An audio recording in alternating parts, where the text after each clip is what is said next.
Hi, my name is Sukriti and I'll tell you about a recent experience that I had on a British Airways flight. तो मैं दिल्ली से London जा रही थी and मतलब it's very surprising because I personally feel कि एक flight which is full of Indians, आपका वेजिटेरियन खाना should not go out of stock और मुझे ऐसा जनरली लगता है कि बहुत सारे नॉन वेजिटेरियंस भी फ्लाइट वगैरह में वेज खाना प्रेफर करते हैं समटाइम्स. तो एक्चुअली हुआ क्या कि खाना, और मैंने कोई मील प्री बुक नहीं कराई थी, बट पता नहीं क्यों उन्होंने मेरे को प्री बुक मील आके दे दी और मैंने कहा मैंने तो नहीं कराई ये बुक. तो बदले वाला कि, और उसमें वेजिटेरियन लिखा था, but I wanted to eat non veg that day. तो मैंने कहा ये मेरे को नहीं खाना है and you know I didn't pre book this and all that. तो they said you want a non veg, तो वो नॉन वेज वाला उन्होंने मेरे को दे दिया. और देन मैंने अपना स्टार्ट कर दिया. But then by the time वो सबके लिए खाना लाते हैं with that big tray.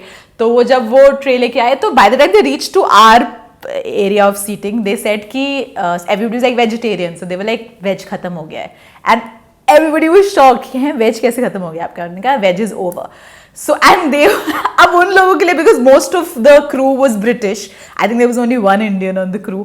So generally अगर आप मील बॉक्स देखें फ्लाइट का, तो उसमें जैसे बीच में राइस होता है, एक तरफ कोई कुछ होता है और एक तरफ कुछ होता है. तो इसमें राइस था, एक तरफ चिकन था और एक तरफ दाल थी. सो दे सेड कि आप चिकन हटा दीजिए और आप दाल और राइस खा लीजिए.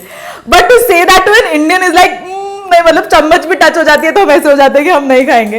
तो वो ऐसे हो गए, no we can't do this. तो थोड़ा वहाँ पे एक मतलब हल्का आर्ग्यूमेंट हो गया कि ये we can't eat food like that and this that. तो उन्होंने मना कर दिया. Like around me 6-7 people said we will not eat food. So वो चले गए and they try to convince कि आप चिकन हटा दो ना और आप दाल और राइस खा लो. For them it was normal. So वो नहीं खाया उन्होंने, वो ले गए वापस. And then I think they must have also realise.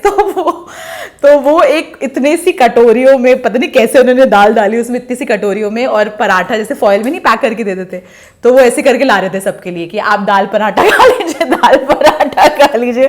So most of the people on that flight actually had dal paratha. So yeah that was like an experience.